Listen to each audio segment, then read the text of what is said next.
wabarakatuh. Waalaikumsalam warahmatullahi wabarakatuh. Alhamdulillahirabbil alamin. Allahumma shalli wa sallim ala habibika Mustafa ka nabiyina Muhammadin wa ala alihi washabihi asma'in. Amma ba'du. Yang kita hormati Bapak Rektor UMN Dr. Fauzan MPD, Bapak Suparto, Bapak Haris, Bapak Stardi dan Bapak Irwinto, juga Direktur Telkom Bapak Mungkas, teman-teman UMM dan semua yang mendengar yang kami hormati. Ini ngaji itu harus objektif itu jujur. Jadi bisa saja korbannya ya saya, bisa rektornya, bisa semuanya, tapi korban dengan makna yang bagus. Karena di antara saran Al-Quran, Allah ngendikan kalau belajar atau mencari nasihat atau mencari kebaikan apa saja, itu diistilahkan walau ala anfusikum awil walidaini wal aqrabin, meskipun ketentuan itu merugikan kamu. Jadi ketentuan apapun yang merugikan kita harus tetap kaji meskipun itu tidak menguntungkan kita. Karena banyak problem, mulai dulu sebenarnya problem itu orang yang wakam da'in yadda'i annahu da'a ilallah, tapi hakikatnya yad'u ila nafsih. Jadi banyak da'i yang mengklaim dirinya mengajak ke Allah dan Rasul, tapi sebetulnya hakikatnya mengajak ke kelompoknya sendiri. Saya ini termasuk kiai yang masih orisinil. Artinya orisinil gini, suatu saat atau kapan saja saya kok sudah tidak laku jadi kiai, asal Islam jalan tetap senang, karena nggak penting yang populer saya apa enggak, itu tidak penting, yang penting agama ini tetap jalan. Sama, negara ini harus jalan siapapun presidennya. Ya, ini penting saya utarakan karena perbedaan antara nafsu dan komitmen beragama itu tipis sekali.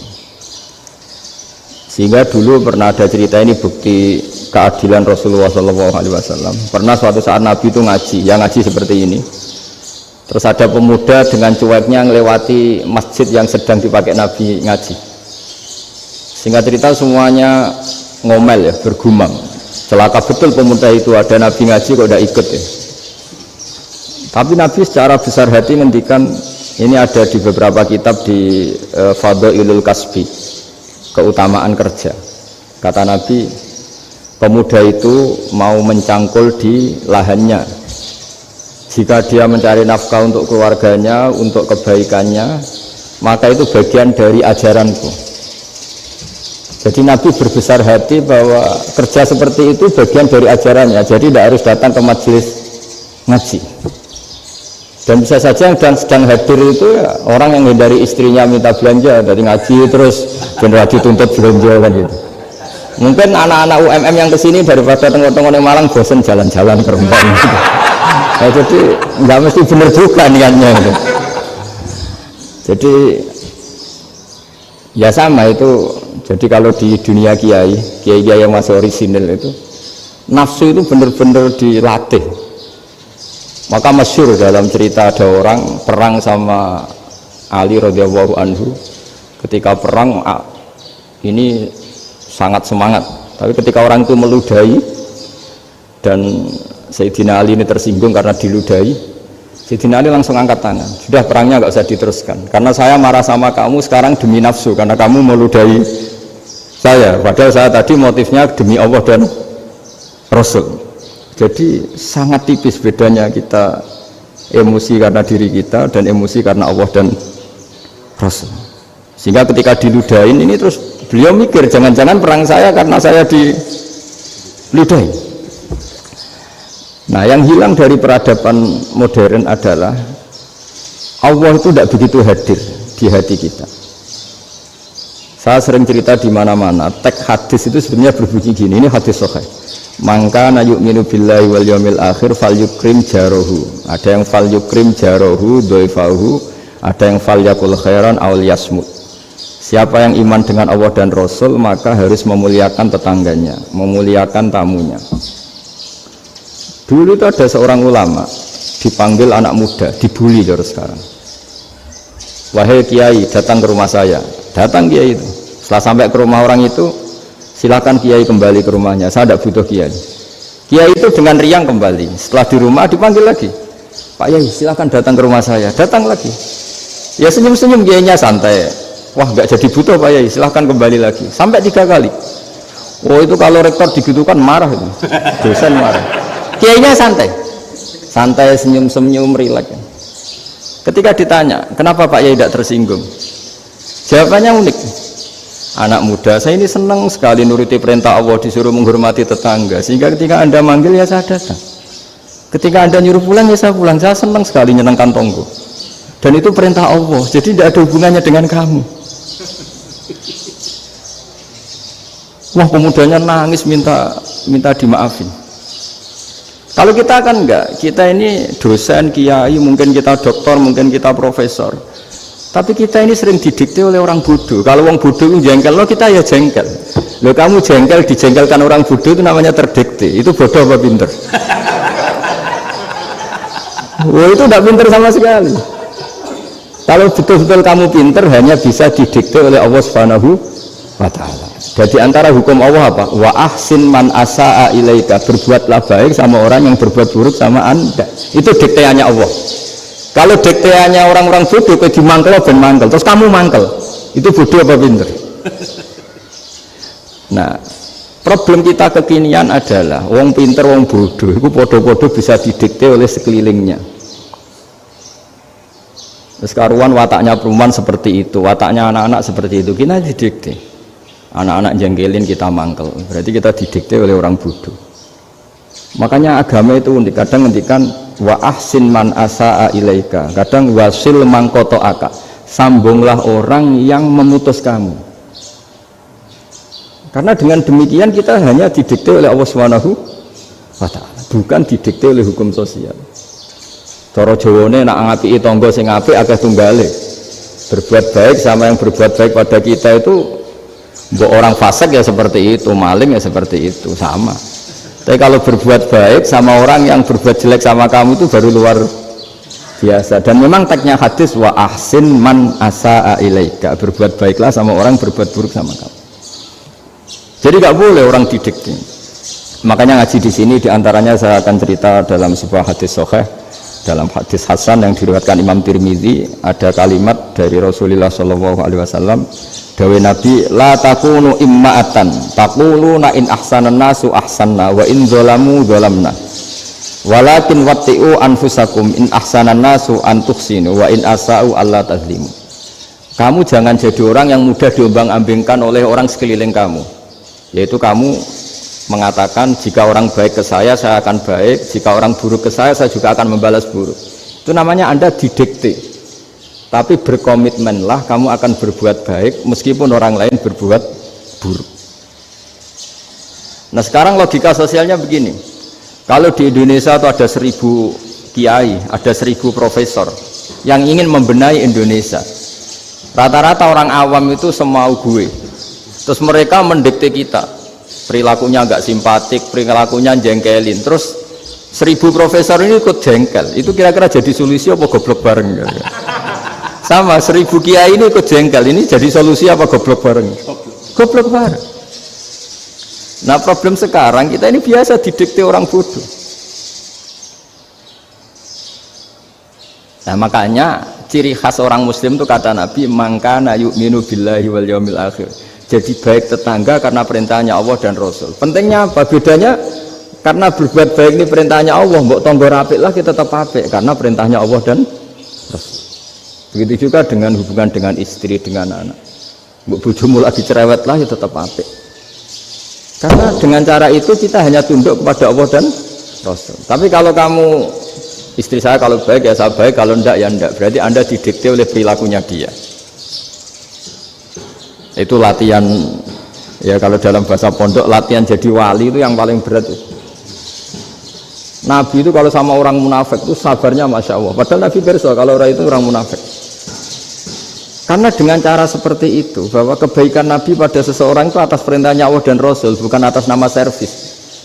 Kalau Nabi hanya baik kepada Abu Bakar, itu mungkin orang bilang, wis adune wong Abu Bakar baik sama Nabi. Tapi kalau Nabi baik sama orang munafik, Abdullah bin Ubay bin Salul, itu kalau nggak perintahnya Allah dan Rasul itu nggak bisa. Nah, ini cobalah berlatih seperti itu sehingga kita tidak mudah didikte. Ya saya ulang lagi, nggak mudah apa? Didikte. Maka di antara kebaikan Allah dan Rasul adalah bahkan orang zalim saja diberi jatah rahmat. Makanya tadi seperti mukadimah yang dibaca Pak Haris tadi, agama ini rahmatan lil alamin. Orang yang zalim saja dapat jatah apa? Rahmat, apalagi yang soleh. Nah kemudian yang perlu dicatat, kenapa kita menjadi enjoy dengan Islam? Islam itu adalah agama yang tidak didikte oleh materi. Jadi kalau Anda ingin makan enak, mungkin kalau pikiran kebanyakan orang, anak-anak muda yang milenial, yang gaul, ingin makan enak ya makan yang disukai. Misalnya sate atau bakso Malang atau apa. Kalau orang-orang yang jadi wali nggak gitu cara berpikir. Ini yang masih orisinil. Ditanya, ini dunia baru kesulitan makanan, baru resesi. Cara makan enak gimana? Jawabannya lucu. Ya gampang, idamuhu alju.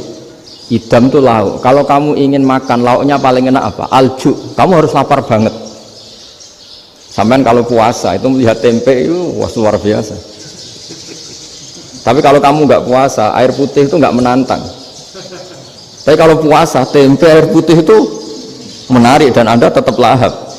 Apa? Karena lauk terbaik adalah alju, yaitu lapar. Nah tapi kita ini enggak. Kita ini kayak orang bodoh.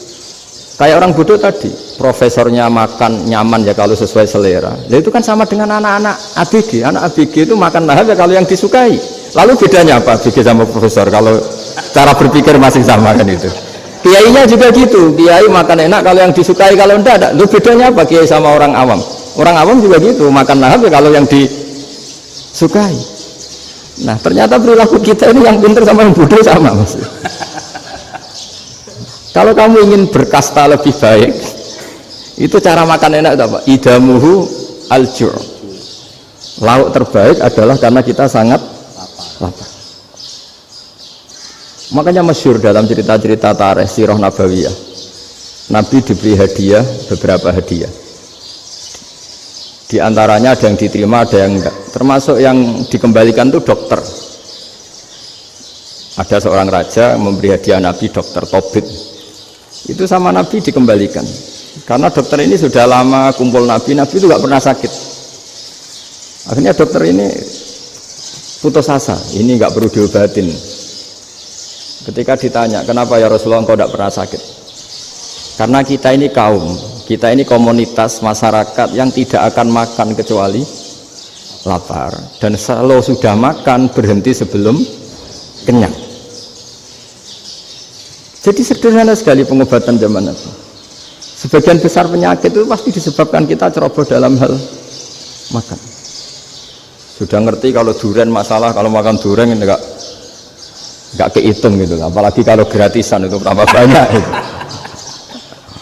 Pola tidur juga gitu kata Nabi, dan kita tidak tidur kalau tidak sangat ngantuk. Nah itu namanya orang-orang soleh yang sudah ada didikte materi. Kalau yang didikte materi kan bisa tidur nyenyak kalau kasurnya enak, AC gini-gini. Sebenarnya enggak, tidur enak itu ya kalau sangat ngantuk. Mbok di gudang, mbok di bis, kalau sangat ngantuk ya semuanya ya enak. Sama, mbok lapar, mbok hanya tempe, tapi kalau sangat lapar itu ya enak. Nah ini ilmu yang mulai hilang, ilmu-ilmu yang mulai hilang. Nah, cara ibadah juga gitu. Kita ini kan, saya ini punya bapak kiai, mbah kiai, punya guru yang sangat alim ya seorang kiai Memun. Itu dulu kita pengkaji ilmu itu tidak pernah tahu bedanya NU dan Muhammadiyah. Karena dulu Mbah Darwis itu, Kiai Dahlan itu dulu ngajinya bersama Mbah Hashim ketika di Indonesia yang ngaji Mbah Soleh Darat. Mbah Soleh Darat itu dulu ngajinya sama buyut saya ke-6, namanya Mbah Soleh Asnawi di Kudus. Mbah Soleh Darat itu dulu alim-alimnya orang Jawa ya Mbah Soleh Darat, Soleh bin Umar. Tempatnya di Semarang, tapi beliau itu sebenarnya orang Jepara yang dekat Kudus. Setelah di Mekah, Mbah Hashim ini mondoknya, mulazimnya ke Syekh Mahfud Termas, tapi sesekali ke Syekh Khotib Minangkabau. Nah yang Mbah Ahmad Dahlan lebih sering ke Syekh Khotib Minangkabau, sesekali ke Mbah Mahfud. Singkat cerita, karena Syekh Khotib Minangkabau sudah modern ya, terlibat organisasi dunia. Pas itu beliau pengagum Muhammad Abduh, pengagum Rasid Ridho. Sehingga bawaannya Mbah Dahlan itu lebih pergerakan karena beliau lebih ngidolakan Syekh Khotib. Nah Syekh Khotib sendiri sebenarnya orang Minangkabau. Jadi beliau namanya Muhammad saja sebenarnya. Jadi menantunya orang Arab. Oh itu dicibir mertuanya ini karena punya mantu orang Jawa, orang ndak Arab. Singkat cerita terus si mertuanya bilang gini, kamu jangan pernah bilang kalau orang Arab itu mansa kanal Arab, orang yang bertempat di Arab. Walakin mantakallama bi arabiyyin fasihin, tapi orang bisa ngomong Arab secara fasih. Singkat cerita kalau kamu tidak percaya, nanti suatu saat menantu saya kalau Jumatan, tidak usah kamu kasih tahu, langsung suruh jadi khotib. Nggak usah kamu kasih tahu, sarannya nggak usah kamu kasih tahu. Kalau sekarang kan enggak. Kalau dosen mau jadi khotib kan mengumpulkan materi dulu. Lucunya di antara materinya itu dari TV, makanya jadi ribet kan khutbah sekarang. Kalau musim corona ya akan ngomong corona, musim apa yang ngomong apa. Jadi lagi-lagi didikte oleh media. Sebenarnya kalau ngomong kan sesuai kebutuhan umat, ini obatnya apa. Tapi nggak sesuai trending topik, itu kan kayak anak-anak gaul. Ini dokter kok gitu kan aneh. Singkat cerita si khotib ini nggak dikasih tahu, saya Muhammad tadi nggak dikasih tahu, langsung disuruh khutbah. Fatakallama bikalamin fasihin, dia ngomong fasih sekali, bahkan ngalah-ngalahi fasihnya orang Arab asli. Semenjak itu beliau dapat gelar al-khotib, orang yang cakap berpidato berkhutbah. Makanya terus dia khotib al-Minangkabau. Jadi orang Indonesia itu luar biasa. Dulu yang namanya orang Indonesia di Arab Saudi itu dihormati sekali, karena yang kesana itu pasti ulama. Sudah alim di Indonesia kesana, termasuk Mbah Ahmad Dahlan, Mbah Hashim dulu karena sama-sama muridnya Mbah Soleh Darat. Lama-lama yang kesana itu TKI TKW itu ya mulai agak dibully. Dulu Syekh Nawawi di antara ijtihad yang dihormati itu beliau mengkritik nyuwun sewu orang yang kan orang biasanya normalnya kan muji orang mati syahid, hebat orang mati syahid itu hebat gini. Oke kita sepakat orang mati syahid itu hebat. Tapi kata Imam Nawawi dengan syarat niatnya itu li'ila'i kalimatillah dan itu bawaan takdir. Seorang lagi itu bawaan takdir, harus mati di medan perang. Tapi tidak boleh seseorang ini niat perang tapi niatnya supaya syahid. Karena kalau begitu berarti dia berniat supaya menjadi maktulal kafir, orang yang dibunuh orang kafir. Kedua, dengan dia mati berarti pasukan Islam berkurang. Berarti dia ingin pasukan berkurang, hanya ambisinya dia ingin langsung ke surga. Misalnya pasukan orang Islam itu 10, orang kafir 10. Kalau kamu ingin syahid berarti mati 1 kan, tinggal 9 kan. Nah kalau yang seperti itu 10 kan mati semua. Gara-gara ingin syahid akhirnya perangi rapati tenanan, benang mati, benang mlebu swarga. Kata Syekh Nawawi, ya enggak. Kalau kamu perang sama orang kafir ya niat menang. Dengan niat menang ini kamu ingin li'ila'i kalimatillah. Tapi kalau kamu ingin syahid berarti kamu menuruti keinginan nafsu kamu yang cepat masuk surga. Itu orang Arab kagumnya bukan main. Karena di mana-mana orang itu dinilai dari niatnya. Paham ini ya? Tapi perang loh ya, dalam kondisi perang, bukan teroris. Perang itu artinya orang kafir yang ingin bunuh kita, itu perang namanya apa? Perang.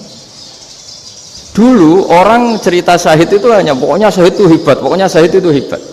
Syahid di medan perang itu hebat, pokoknya syahid di medan perang hebat. Tapi ketika Syekh Nawawi memberi penjelasan ilmiah, jika kamu perang ingin cepat mati, ingin cepat syahid, artinya ini untuk pemenuhan diri kamu, karena kamu bayangkan langsung masuk surga. Kamu lupa bahwa dengan kamu dibunuh kekuatan Islam berkurang.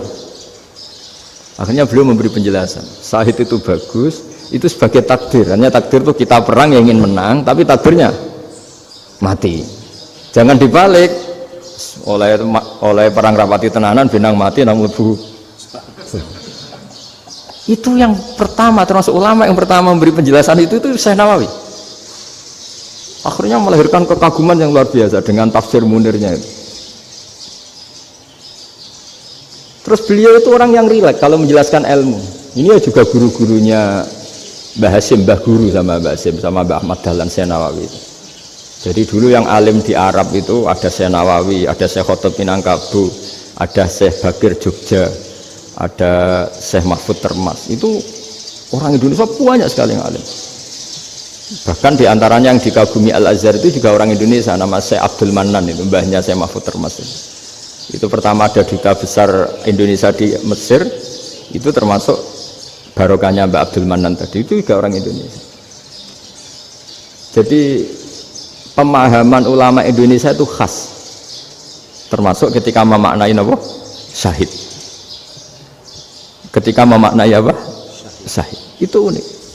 Ketika Senawawi diuji dulu itu yang namanya ulama diuji dulu oleh 100 ulama.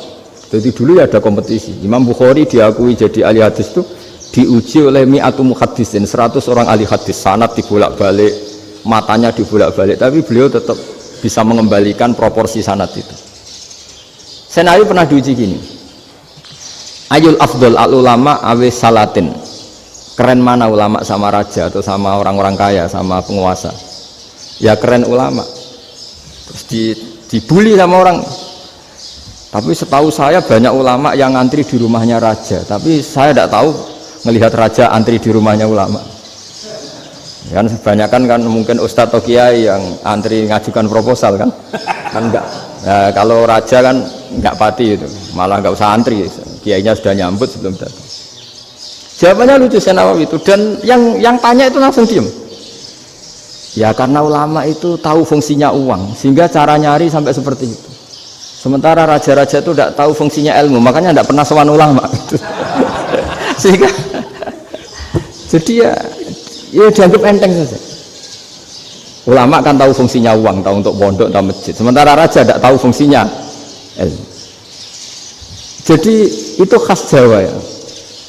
Khas Jawa, khas Indonesia. Apa-apa yang menurut orang banyak dengan tanda kutip itu buruk atau baik, itu orang Jawa menafsirkan tuh gampang saja.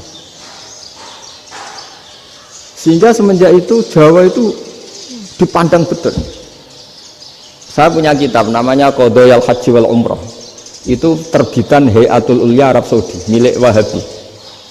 Itu diantara fatwa yang dipakai untuk solusi muskilatul haji, problem-problem haji kekinian.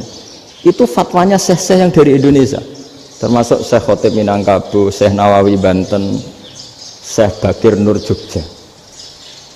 Misalnya begini, dalam fatwa-fatwa yang menyulitkan kita ya, sampai sekarang jadi perdebatan.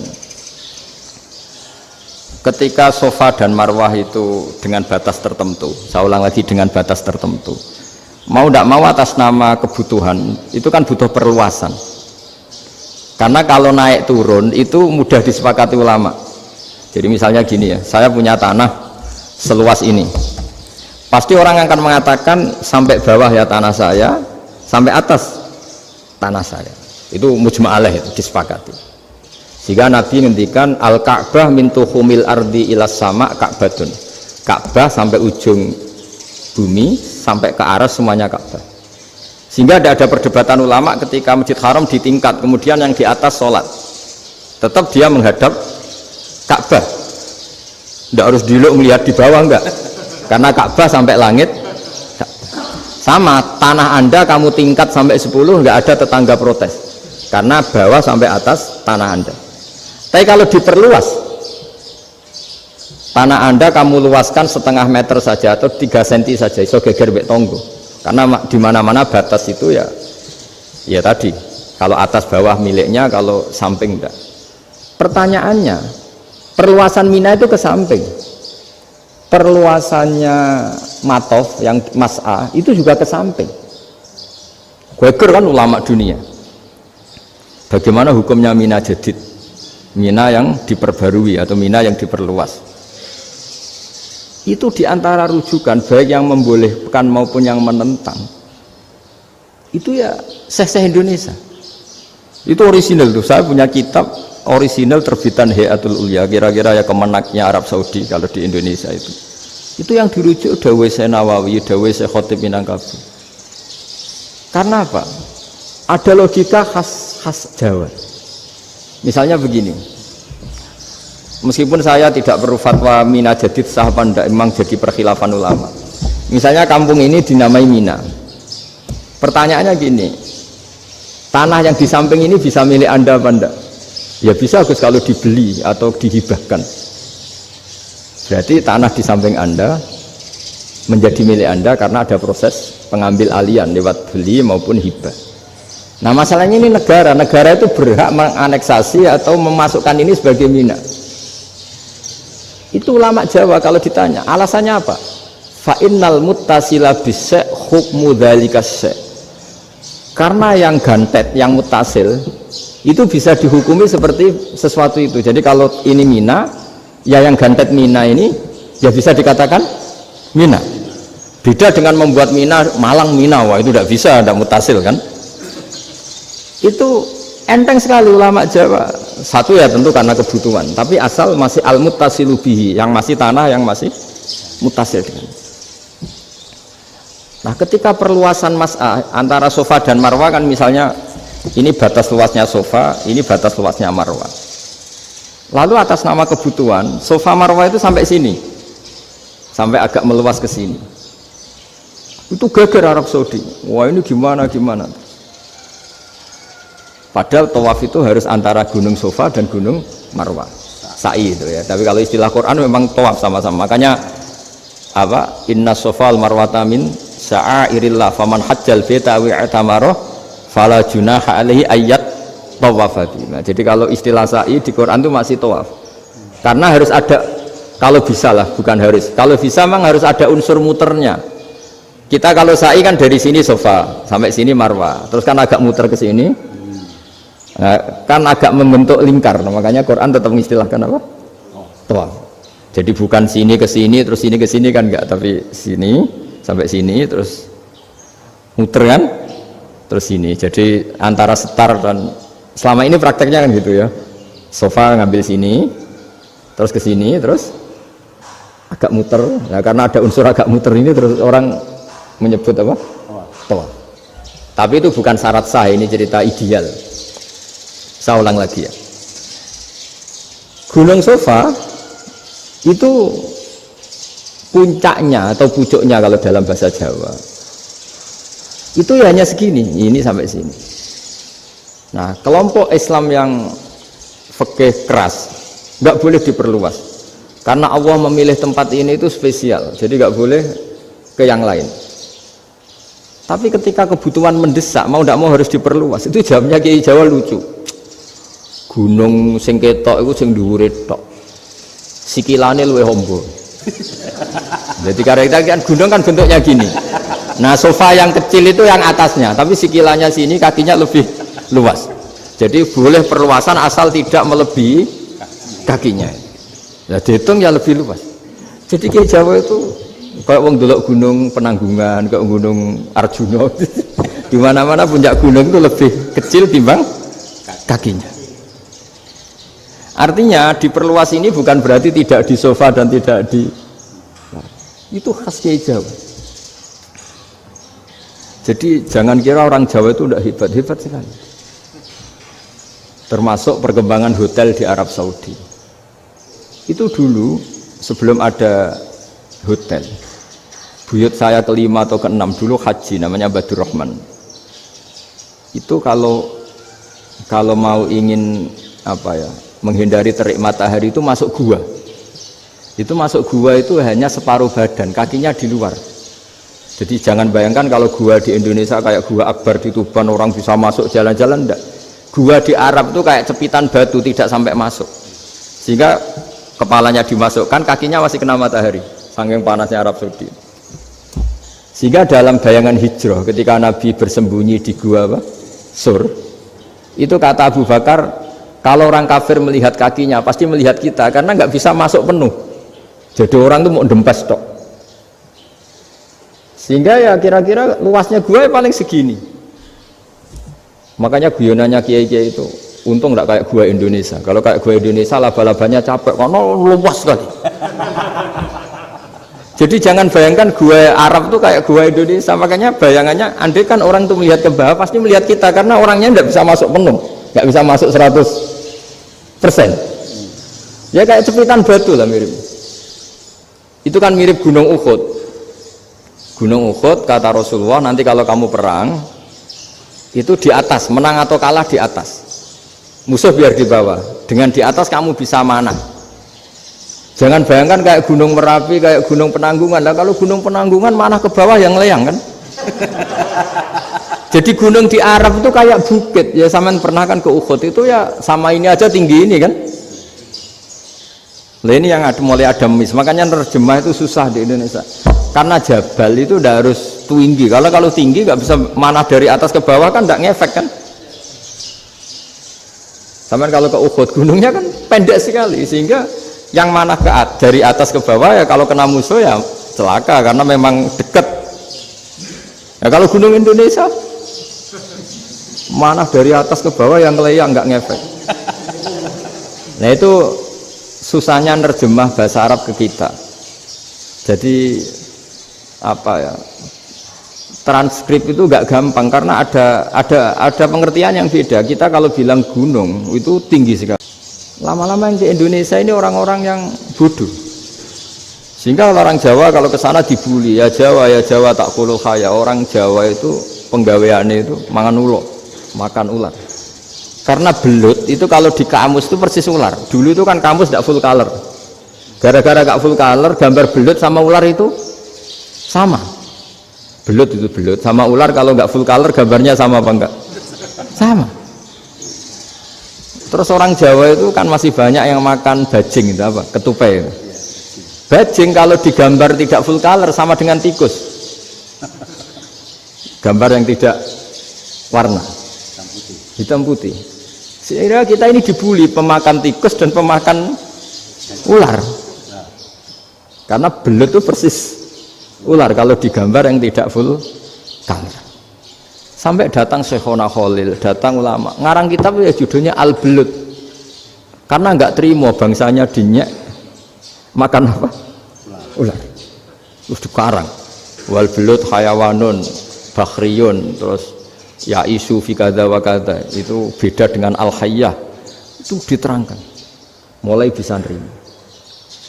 Terus sistem hotel juga gitu. Sampai tanyakan dalam sejarah dulu orang Sedayu ada namanya Syekh Mukhtar. Syekh Mukhtar bukan bikin rumah besar yang siapapun orang Indonesia haji itu nempat di sana. Nah ini yang menginspirasi akhirnya ada hotel. Dulu Syekh Mukhtar hanya menyediakan untuk hujat-hujat Indonesia. Lama-lama jadi hotel. Nggak mau saya mau cerita. Kata Mbah Mun sering cerita.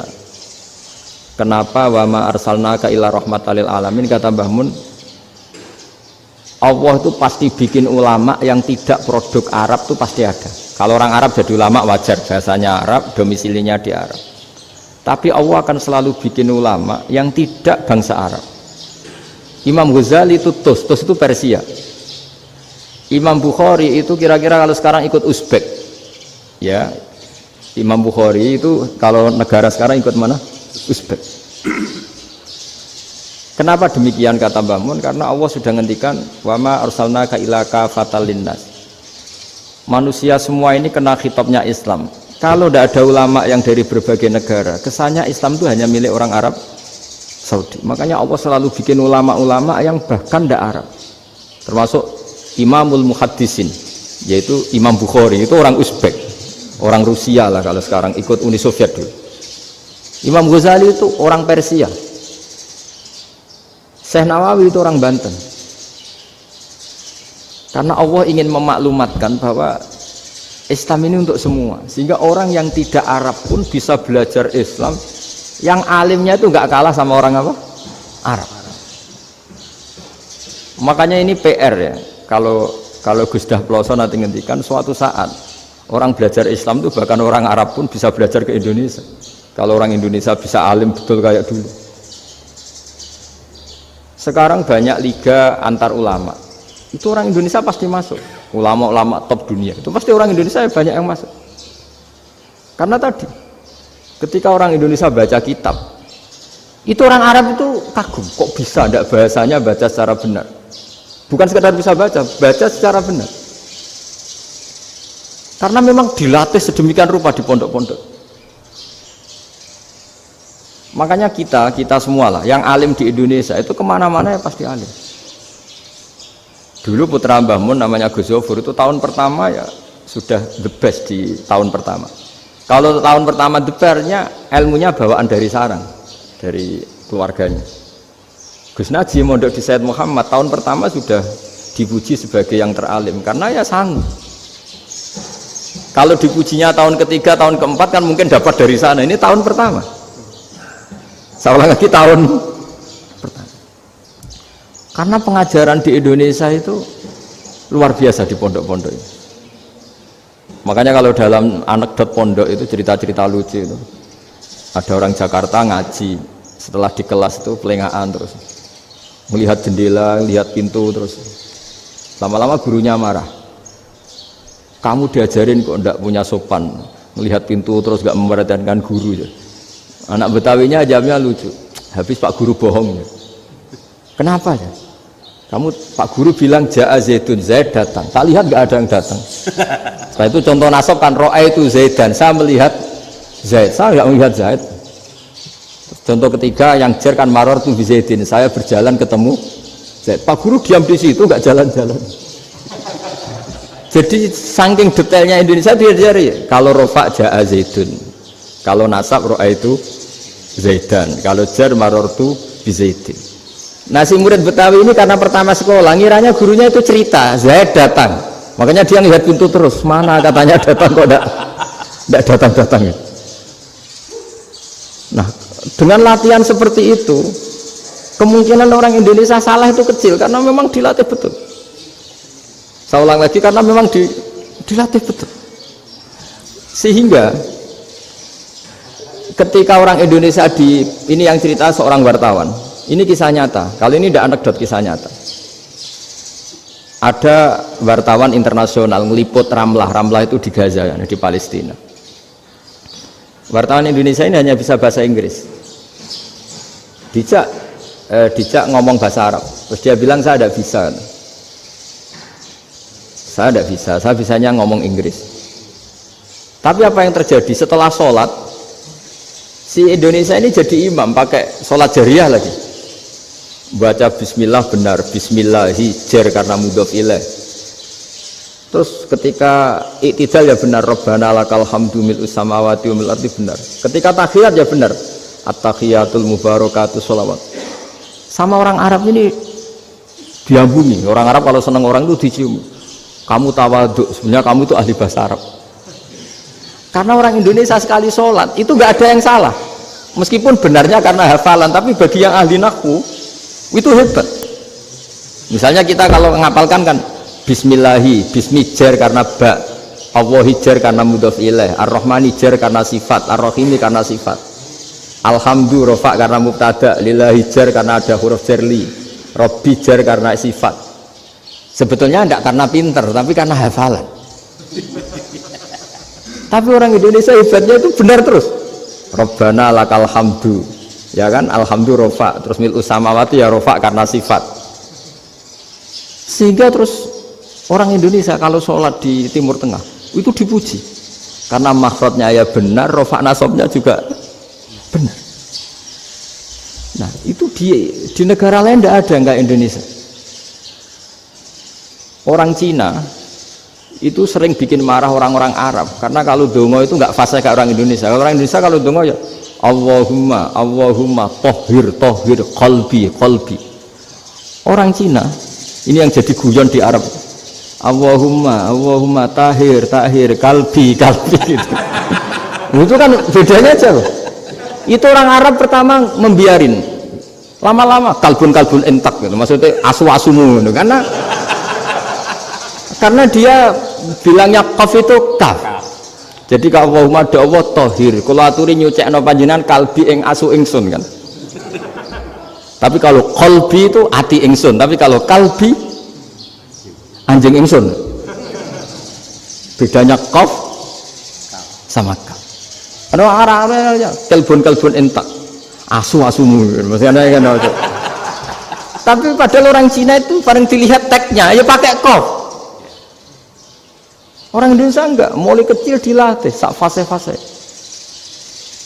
Sampai ya sulit betul latihan Fatihah itu. Kalau di Kudus malah sampai 3 bulan Fatihah itu.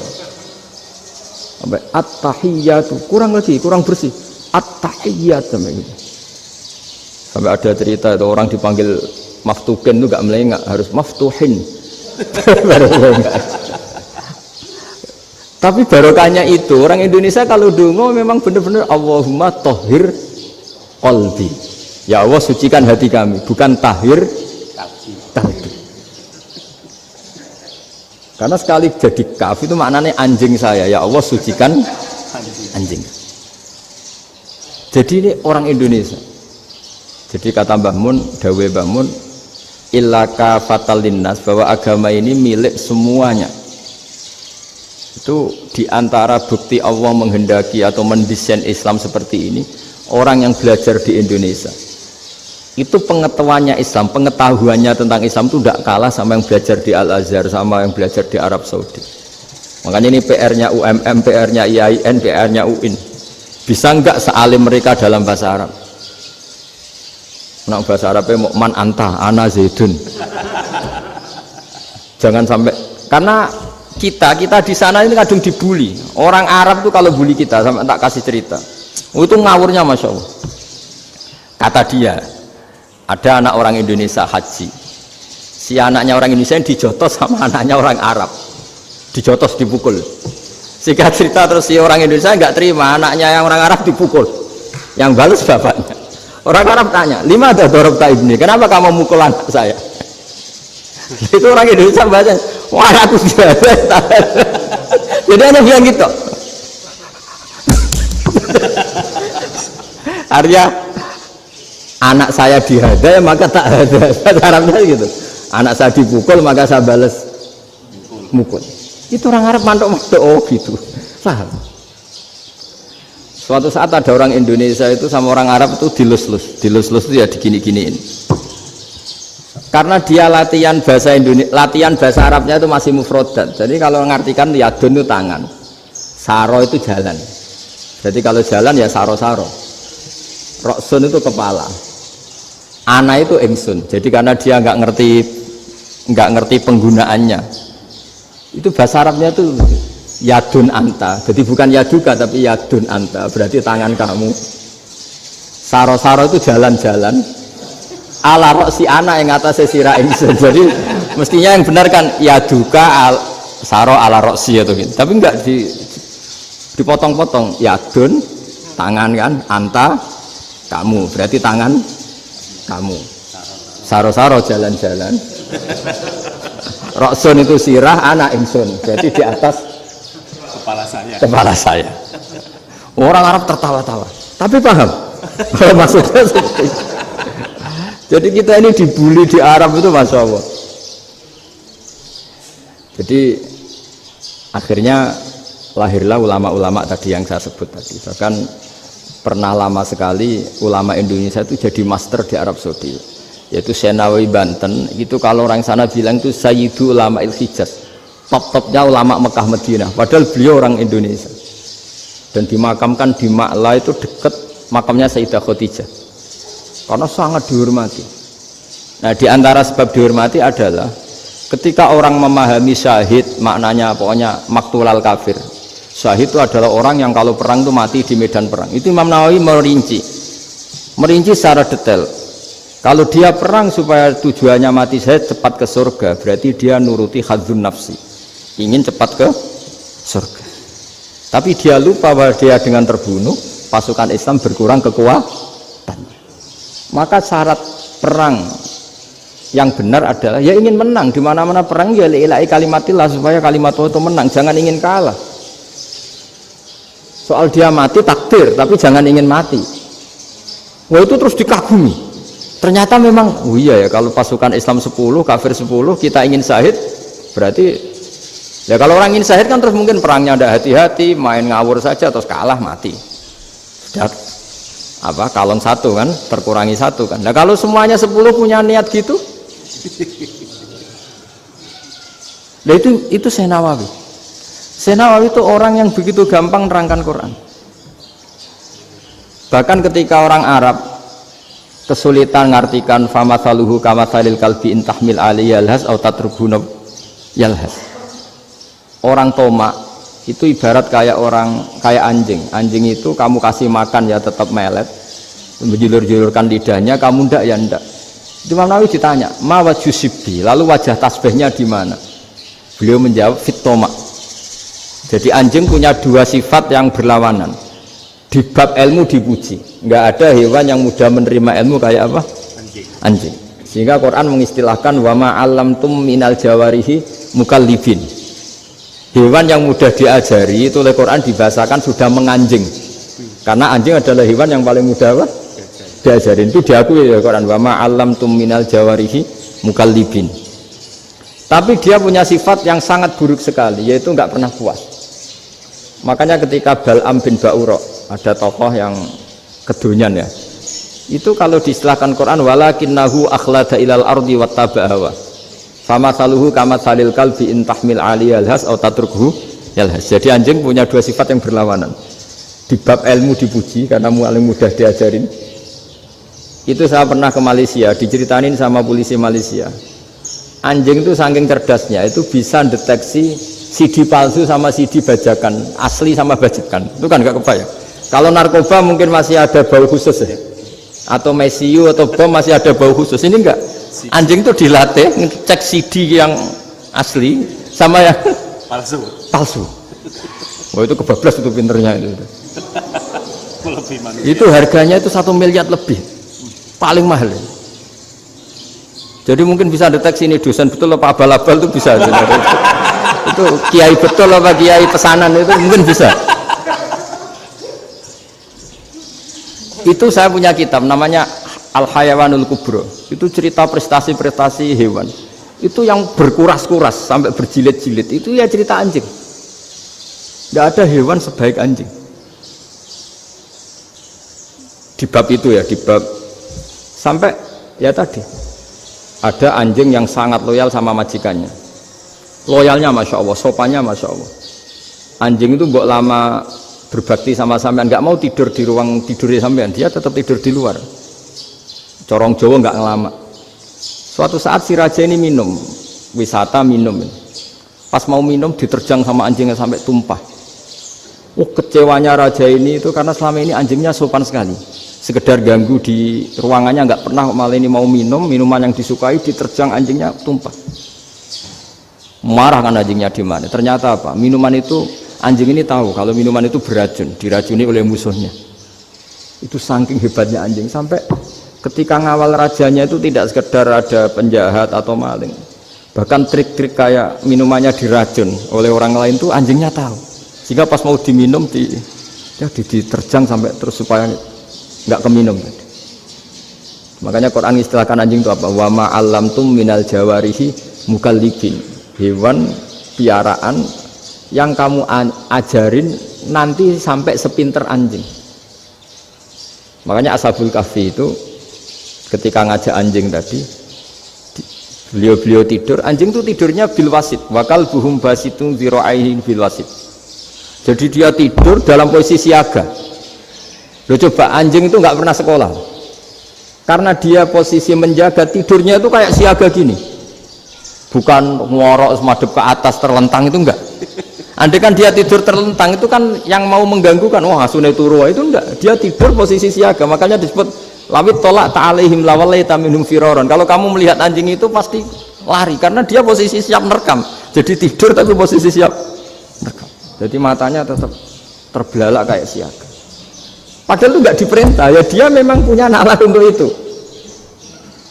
Ini disebut wa ma 'allamtum minal jawarihi mukallibin. Dan dalam teori modern juga gitu. Tapi dalam hukum Islam yang dianut mazhab Syafi'i itu anjing tetap najis.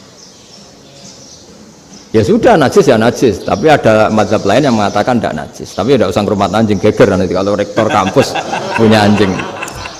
Tapi ilmu itu bagus untuk kelangenan kadang. Andai kan tidak ada mazhab Malik, maka kita kesulitan menceritakan Ashabul Kahfi yang hewan piaraannya itu anjing. Tapi misalnya anjing disucikan, kita juga nanti susah menjelaskan hadis Nabi malaikat itu tidak masuk rumah yang di situ ada apa? Anjing.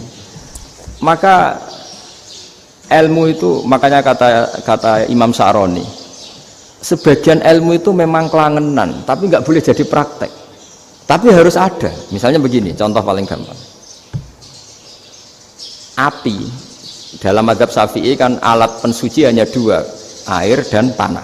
Ya, saya ulang lagi, air dan tanah, yaitu tanah untuk mensucikan najis anjing. Imam Abu Hanifah menambahkan api. Mazhab Syafi'i itu agak kesulitan ketika ada batu bata dibikin dari tanah-tanah yang bercampur kotoran. Mazhab Syafi'i akan kesulitan karena di situ ada najis yang jadi materinya bata. Hukumnya gimana kalau nanti dipakai masjid?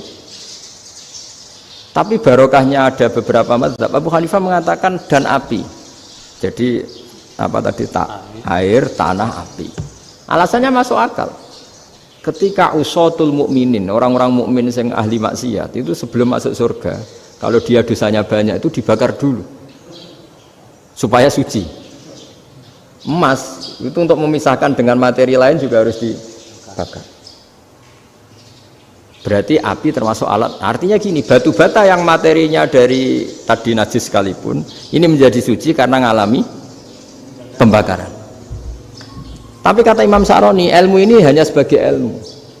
Jangan sampai kalau kamu mau wudhu gak ada air terus membakar diri lah, ini ribet kan. Jadi ilmu itu sebagian memang untuk kelangenan karena kita butuh. Andai kan tidak ada mazhab Abu Hanifah, maka kita akan kesulitan pakai bata. Yang kita tahu cara bikinnya kadang di tempat yang kotor, di tempat yang najis. Tapi karena ini ngalami dibakar, maka hukumnya suci menurut mazhab Abu Hanifah. Dan itu sering. Ulama itu sampai apa? Saya punya kitab fikih namanya Fardul Masail. Pengandaian ada masalah. Jadi masalah itu belum terjadi tapi diandaikan. Misalnya kayak di Texas. Bumi itu bulat bola. Texas itu kalau dibor itu pas Ka'bah. Lalu kiblatnya di mana? Bumi ini kan hanya rubuk-rubuk seperempat, yang ada arah itu seperempat. Tapi kalau Ka'bah itu sama Texas atau Texas dengan Ka'bah itu lalu kiblatnya mana? Mau sudah bebas arah. Maka ilmu mengatakan maro'ahul muslimuna hasanan fawa indawa hasanun. Kamu jangan nuruti ilmu hakikat tapi nuruti mindset. Kalau mainstreamnya orang banyak seperti itu, mindsetnya orang sana misalnya Ka'bah sana ya ikut sana. Tapi ini tidak mewakili hakikat karena kalau yang 380 derajat itu kan terus ribet. Makanya ini kesulitan di bab-bab fikih. Ya saya ulang lagi, kesulitan di bab-bab fikih. Makanya fikih itu selalu bicara misalnya gini, ada orang sholat. Saya ulang lagi, setelah salam pertama dia kentut, itu sholatnya batal apa enggak? Itu lama berdebat. Yang dikatakan rukun sholat itu salam pertama, sehingga orang kalau sudah salam pertama maka sudah keluar dari sholat. Maka kalau kentut enggak apa-apa, wong yang keluar dari sholat itu salam pertama. Tapi lalu pertanyaannya, kenapa Nabi salam 2 kali, lalu yang kedua gunanya apa? Ribet kan, partai ini kalah pasti kalau ditanya gitu.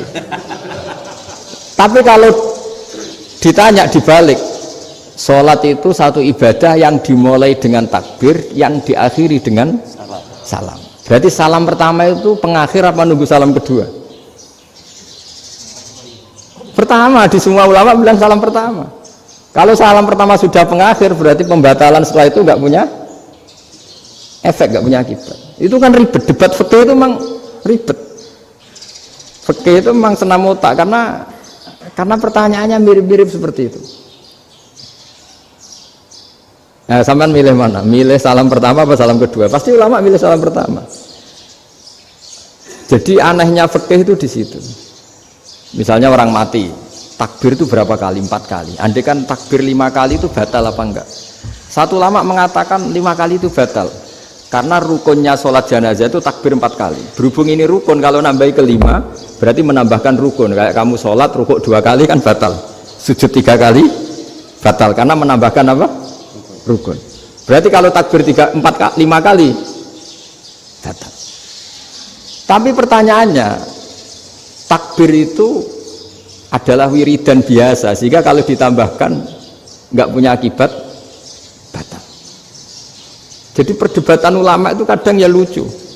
Kayak kemarin Pak Haris pas pertama bertamu ke sini mau ngundang saya, tak ceritain. dulu sholat jenazah itu pasti mayat di depan. Karena lazimnya sholat jenazah itu mayat di depan. Tapi mulai dulu lama sudah berpendapat, andai kan jenazahnya di belakang pun tetap sah. Fa innal janazah laisat bi imamin. Karena jenazah itu tidak imam. Kenapa harus di depan? Oh, tidak imam kok harus di depan. Itu mulai dulu. Sehingga ketika Arab Saudi pernah mengalami tragedi, ada orang yang dibungkus kayak mayit, ternyata senjata. Setelah di dekat Ka'bah dipakai dulu, tragedi tahun berapa itu? Pokoknya pernah ada tragedi itu. Semenjak itu Arab Saudi kalau ada orang mati tetap di kamar mayit, terus ada sholat jenazah, padahal mayitnya di belakang yang jamaah. Jadi meskipun kita tidak akan bikin ajaran baru jenazah di belakang, ya tidak keren, kasihan kan, tetap biasanya di depan ya di depan. Tapi meskipun jenazah ini di depan, kita tetap berpendapat andai kan di belakang tetap sah, tapi nggak usah dipraktekkan. Nah pentingnya ilmu ini begini. Saya misalnya di Rembang, boleh nggak nyolati ghaib jenazah yang di Surabaya? Boleh kan? Padahal yang kita solati di belakang. Jadi ilmu itu penting. Cocok nggak cocok, nama ilmu itu penting. Terus ada gini lagi pertanyaan di fikih. Memang saya sengaja akan ngaji fikih. Kalau ngaji intelektualitas orang Muhammadiyah juara lah. Tapi ini ngaji fikih. Ada orang sarongnya itu pas sampai lutut. Kalau berdiri lututnya tertutup, tapi nanti kalau ruko agak jengking lututnya terbuka. Itu batalnya nunggu ruko apa mulai takbir sudah batal? Padahal pasti nanti batal kalau ruko ini. Itu ada ulama yang mengatakan, ya batalnya nunggu ruko. Bagaimanapun terjadinya pembatalan waktu ruko. Ada ulama mengatakan yang enggak mulai awal sudah tidak sah itu, karena pasti ngalami batal. Nah, pertanyaan-pertanyaan seperti itu penting karena lalu Allah menilai apa? Ya nilai niatnya. Misalnya gini, kalau contoh itu mungkin Anda tidak tertarik, tapi contoh begini, kita mau operasi jam 10 siang, kita tahu kalau nanti 10 siang akan divonis medis harus makan karena mau berobat. Malamnya itu kalau kamu orang soleh, bayangkan kamu orang soleh, kalau tidak orang soleh kan tidak punya komitmen, kamu milih niat puasa apa enggak jam 10 mesti mokak menisan raposo, kamu orang soleh. Kalau kamu orang soleh pasti milih puasa karena ini Ramadan, meskipun nanti jam 10 pasti disuruh batal sama dokter. Setidaknya kita berpikir gini, nak mati jam itu paling enggak ditulis saya sebagai orang yang puasa. Jadi perasaannya orang soleh itu beda. Kalau orang kok sampean barang menisan raposo kok ya mesti, sampean tidak pernah berpikir bahwa puasa mulai fajar sampai jam 10 itu luar biasa. Bisa saja kita mati jam 7, bisa saja mati jam 6. Kan ditulis Allah sebagai orang yang berkomitmen terhadap puasa. Terus ada kemungkinan kecil, adalah jam 10 itu dokternya sakit atau nggak jadi ke sana, berarti kamu kan nggak jadi buka.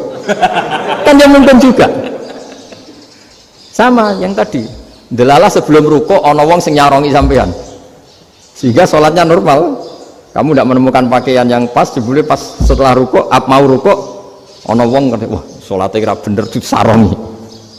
Itu agama. Jadi agama itu dimulai dari mana coba? Dimulai dari niat, dari komitmen. Nah sekarang kelirunya kenapa ada garis keras? Agama itu dimulai dari keinginan ideal. Itu yang mulai itu ada orang-orang garis keras. Agama ini enggak, agama ini dimulai dari niat. Sampai ada kaidah agama ma la yudraku kullu la yudraku kullu. Kalau tidak bisa ideal jangan ditinggalkan sama sekali. Tapi orang enggak, sekarang bayangkan Islam itu ideal, pemimpinnya ya soleh, masyarakatnya soleh, enggak ada maksiat, enggak ada apa. Dan apa ilmu? Kalau secara ilmu mulai dulu ya ada orang dolim, ada orang soleh. Nabi kurang baiknya, di angkatan itu ya ada orang munafik. Sehingga ulama itu sudah berpendapat ideal itu piye, zaman Nabi saja ada orang apa? Munafik. Itu ilmu. Kalau nuruti kelangenan, inginnya dunia ya steril, gak ada maksiat, gak ada. Dan agama itu diciptakan Allah itu memang unik. Calon Nabi misalnya, Nabi Musa itu sing rumat Fir'aun. Ketika Nabi Muhammad lahir, sing ribet manitia ini Abu Lahab. Orang dosen UMM. Coba. Karena Allah ingin memaklumatkan ke kita bahwa agama ini akan hidup di kondisi apapun. Asia, istrinya Fir'aun itu termasuk mukminah yang dipuji Quran. Padahal dia bukan istrinya pengurus NU atau pengurus Muhammadiyah, istrinya Fir'aun. Tapi itu pelajaran bagi kita bahwa orang-orang baik itu tidak harus di lingkungan yang baik. Masjid paling makmur itu kadang di dunia mungkin ya jangan bakas Mekah Medina itu karuan. Mungkin di antara masjid yang makmur justru yang di Kanada, di Amerika mungkin. Karena merasa minoritas itu perpustakaannya ada, kajiannya ada. Tapi banyak masjid di daerah pesantren yang malah sepi. Karena kiainya tahu jamaah di masjid itu wajib. Itu ada daerah pesantren, saya ulang lagi ada daerah pesantren. Didikon pengajian, monggo nekani pengajian, maca selawat ning omah yo ganjaran padha wae. Ribet kan?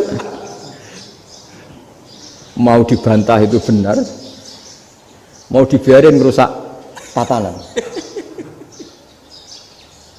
Jadi saya mohon sekali ya, jadi ilmu itu diperbandingkan supaya perbedaan-perbedaan itu biasa. Dulu Imam Malik itu punya murid namanya Imam Syafi'i. Itu dalam banyak hal. Itu perbedaannya tajam sekali. Ya saya ulang lagi, dalam banyak hal itu perbedaannya tajam sekali. Misalnya begini. Ini terakhir percontohan saya fikih, nanti dikaji sendiri. Ada seorang A'rabi, Ja'a A'rabiyun. Ini di hadis sahih diulang-ulang di semua Al-Kutubus Sittah ada peristiwa ini. Ja'a A'rabiyun ila Rasulillah sallallahu alaihi wasallam faqala ya Rasulullah ahlaktu. Qala wa ma ahlakaka? Qala wa qatu imraati fi nahari Ramadan. Ya Rasulullah, saya ini orang yang rusak. Kenapa? Saya ini hubungan intim sama istri saya ketika masih siang Ramadan. Singkat cerita orang ini dihukum berat sama Nabi. Hukumannya adalah karena dia membatalkan puasa ketika dengan hubungan intim. Sama Nabi dihukum, kamu harus merdekakan budak. Wah, tidak mampu ya Rasulullah, saya tidak punya budak. Jadi ini bukti bahwa agama ini sangat sosial sehingga sebagian kafaroh harus memerdekakan budak. Kamu kalau gitu puasa 2 bulan. Yang baru puasa 2 hari aja kecelakaan malah disuruh puasa 2 bulan. Ya sudah kamu ngasih makan 60 orang miskin. Saya ini orang paling miskin. Kok jadi sudah miskin agak hiper lah orang itu. Poso-poso kok gitu. Itu kata ulama kalau orang Jawa gak mungkin makanannya tempe mendoan, gak mungkin itu. Di Jawa itu nggak mungkin lah ada orang batal puasa karena hubungan intim. Ada istrinya nggak cantik, cerewet, sang lanang mangane mendoan, itu tidak mungkin, kecelakaan itu tidak mungkin. Tidak mungkin itu. Tapi kalau Arab mungkin karena makanannya daging. Singkat cerita, terus pertanyaannya gini, kalau batal biasa itu kan bayarnya puasa 1 hari. Kalau batal, tapi kalau batal pakai hubungan intim, pakai jima kalau dalam bahasa fikih itu kafarohnya berat, yaitu merdekakan budak atau puasa 2 bulan berturut-turut. Pertanyaannya gini, jima istri itu boleh loh tidak zina. Saya ulangi, jima istri itu boleh loh tidak zina. Itu kan hukumannya berat. Nah terus Imam Malik berpikir kalau gitu tidak harus jima dong. Poso-poso, ora ana uzur, ora ana apa terus nyate.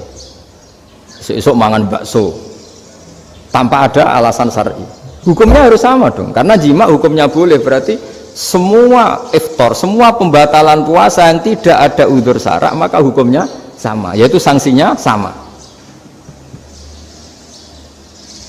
Masuk akal enggak? Masuk akal dalam mazhab Imam Malik. Dalam mazhab Syafi'i enggak. Mulai dulu jima itu beda. Kayak mertamu nih gone wong, mangan itu oleh, tapi nak nggo bojomu nggo jima niku wis nemen ngawure lah. Tetep beda. Dari Imam Syafi'i pokoknya beda, jima sama makan itu beda. Lah ya terus setelah itu terus ada pertanyaan, bagaimana kalau makan dulu baru jima? Ribet kan? Makanya itu sampai dibabkan Kitabul Khilafil Fiqhi, bab merekayasa fikih. Makanya itu perdebatannya orang Hanafi sama Imam Syafi'i juga sama. Ada orang jam segini lapar sekali, kalau langsung makan kan kena sanksi. Ya pergi aja dulu, pura-pura ngaji ke Gus Bah gitu. Nanti kan jadi musafir kan? Wah itu sudah boleh itu kan? Musafir. Padahal enggak. Memang dia pergi itu karena supaya bisa makan. Mau enggak kepikiran ngaji, tahu-tahu ingin ngaji. Mumpung Ramadan lah. Nah makanya dibabkan, apakah boleh merekayasa fikih? Tapi fikih bisa apa coba? Dengan status kamu musafir, ya memang boleh iftar, boleh berbuka. Lah itu terus jadi terus perdebatan ulama menyangkut fikih. Karena memang masalah furu'iyah. Sehingga termasuk perdebatan kita dalam perilaku, misalnya adat orang NU kalau habis salam itu menghadap ke kiblat karena arah terbaik itu kiblat. Tapi sebagian orang Muhammadiyah atau mungkin semuanya menghadap ke makmum. Itu memang teks hadisnya itu kita yang meneliti hadis itu semua syarah itu berdebat. Nabi memuji kiblat itu arah terbaik, oke. Tapi di bab itu Nabi itu aqbala alaina, menghadap ke kita. Lalu pertanyaannya, kenapa menghadap ke kita? Ada mengatakan karena Nabi memang punya tradisi kadang ngendikan. Ya tentu dulu istilahnya tidak kultum, nggak ada istilah itu dulu, 7 menit itu nggak ada. Tapi ada ulama yang analisis begini, termasuk kitab Fathul Bari. Nabi itu tokoh sentral, taruh lagi Nabi itu tokoh sentral. Ini kata kitab Fathul Bari, bukan kata saya. Nah, orang-orang yang imamu qaumi, orang-orang yang jadi imam di daerah masing-masing, tetap kalau sholat itu ikut Nabi. Ikut Nabi, setelah salam langsung pulang. Jadi sebetulnya salam langsung pulang itu ada sejarahnya, karena dia mau jadi imam di daerahnya. Nah, tidak kebayang kalau Nabi itu madhep kiblat. Kalau Nabi madhep kiblat, orang yang masbuk yang barusan datang pasti langsung usolli, misalnya fardhu isya'i misalnya, terus makmum Nabi, padahal Nabi sholatnya sudah selesai. Jadi intinya gini kata Fathul Bari, imam setelah salam itu harus bikin gerakan atau omongan atau apa saja yang menunjukkan kalau sholatnya selesai. Di antara gerakan itu adalah beliau harus menghadap ke hadirin atau menghadap ke utara atau apa saja yang penting menunjukkan kalau sholat ini sudah selesai. Itu fikih. Jadi fikih itu cara menganalisis itu memang unik, karena kalau Nabi tetap seperti itu, posisi pancet seperti itu, maka orang yang baru datang mengira Nabi masih sholat. Nah, pertanyaannya kalau mereka sudah takbir malah sholatnya tidak sah. Kenapa tidak sah? Menggantungkan sholat atau mengikatkan sholatnya dengan orang yang sudah tidak sholat. Jadi menjadikan orang yang nggak sholat sebagai imamnya kan nggak boleh. Maka Nabi harus memaklumatkan dengan gerakan itu bahwa beliau sudah tidak sholat. Karena orang datang dari berbagai daerah. Jadi nganalisis fikih, fiqhul hadis namanya. Itu ulama itu mau tidak mau debat. Karena pertanyaannya itu kenapa? Ya memang mau apa? Karena yang namanya sosial itu yahtamilu muhtamilatin, ada sekian kemungkinan. Makanya dalam madhab istimbat itu, ketika Nabi sodakoh pakai tamer, pakai kurma, itu lama mesti ngitungnya tuh kut itu makanan pokok. Sehingga Imam Syafi'i mengatakan kalau di Indonesia pakai beras misalnya, karena kutil balad Indonesia itu beras. Oke, Imam Syafi'i mainstream. Tapi ketika era Yusuf Qaradawi di Al-Azhar di Mesir sana, ulama-ulama mulai usil. Sama sih ingat Mbah Mun sering gejlokan, lah iya petani gabah, petani padi wis melarat wajib zakat. Petani cengkeh, kakao, suga-suga wajib zakat hanya karena yang ditanam tidak makanan pokok. Jadi mulai ada ulama mulai gerah lah, kalau bahasa politiknya mulai gerah. Yang petani miskin gara-gara yang ditanam padi wajib zakat. Yang orang-orang di sana misalnya di Sulawesi karena tanamannya kakao atau cengkeh tidak wajib zakat karena bentuknya tidak makanan pokok. Geger kan di Al-Azhar geger. Akhirnya hampir semua ulama berpendapat ya sudah sekarang ketika Nabi menzakati makanan pokok itu jangan dihitung sebagai makanan pokok. Wa mimma akhrajna lakum minal ard. Apa saja, ma itu apa saja. Makanya kata Yusuf Qaradawi, ma itu apa saja. Makanya semua tanaman yang menghasilkan uang itu wajib zakat. Nah, masalahnya kitab-kitab Syafi'iyah itu sudah mamlu'ah, sudah penuh dengan penjelasan misalnya fala zakata fil khadrawat, maka enggak perlu zakat untuk kayak kangkung, semangka dan sebagainya. Nah, lalu kiai-kiai angkatan modern kayak Mbah Mun itu sering dapat masukan. Saya pernah dengar sendiri, Yai, saya ini punya sawah 1 hektar, tak tanamin padi, itu enggak pernah kaya saya. Sekarang tak tanamin kangkung malah saya kaya karena tiap 3 hari panen tak kirim ke Jakarta. Itu orang Indramayu yang tanya. Jadi gak tanam padi gak pernah kaya, tanam kangkung kaya. Nah, karena dia orang soleh, kalau zakat boten. Mau diwajibkan zakat tidak makanan pokok, mau tidak wajib dia kaya. Semenjak itu perubahan di Indonesia ikut. Akhirnya ada zakat, pokoknya asal tanaman yang satu nisab ya wajib zakat. Masih ada debat lagi. Ketika nanam ingin dipanen, itu dia petani apa pedagang? Karena nanti perdebatannya ikutnya zakat zuruk, zakat tanaman apa zakat pedagang. Kalau sampean nggak pernah debat berarti sebenarnya Anda tidak dosen Islam ini. Mau berusaha nggak pernah diskusi fikih apa Islam. Karena saya berkali-kali punya tamu itu begini, Gus saya ini pedagang melon, tapi dia penanam melon, jadi pedagang yang agak ingin badi banyak. Itu caranya gini Pak Rektor, saya misalnya pedagang melon, daripada saya kulak di pasar atau dari petani sudah mahal, nyewa tanah sekian hektar terus ditanami melon. Setelah berhasil ini dia zakatnya tanaman apa zakat pedagang? Karena dia nanam itu mentalnya sudah pedagang. Padahal nanti zakatnya beda kan? Yang satu 2,5%, yang satu rubul usur sama nisul usur sama usur, 1/10 sama 1/20. Kalau zakatnya zuruk kan 1/10 atau 1/20. Yang satu rubul usur, kira-kira 2,5. Saya ulang lagi ya. Jadi di era modern itu kita jadi bingung, pedagang tapi gayanya petani tapi hakikatnya. Jadi gampangannya gini ya, kalau saya pedagang beras, kok saya kaya raya, itu mendingan nyewa sekian hektar untuk ditanamin beras, padi ya, daripada tengkulak, daripada beli. Akhirnya perdebatannya ini zakatnya pakai apa? Misalnya tebu, misalnya petani tebu. Oh jelas kalau jual nanam tebu itu ingin dijual.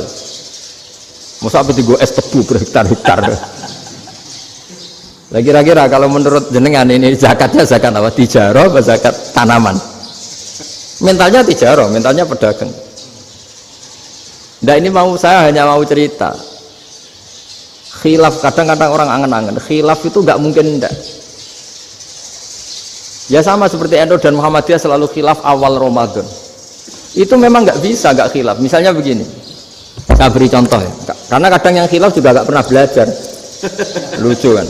Tak beri contoh ya. 2001 itu abad keberapa coba? Tahun 2001. Abad 21 abad 20?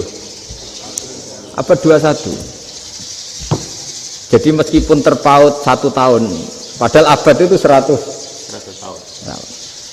Nah pikirannya orang-orang Muhammadiyah seperti itu. Hilal kalau sudah melewati garis ufuk, meskipun setengah derajat atau 1 derajat itu sudah ikut bulan berikutnya, sehingga ya sudah meskipun sekian derajat sudah dianggap Ramadan. Nah pikirannya orang NU enggak, harus ru'yah bil fi'li. Itu sebetulnya lagi-lagi sebenarnya enggak masalah NU dan Muhammadiyah, itu di kitab-kitab ya seperti itu.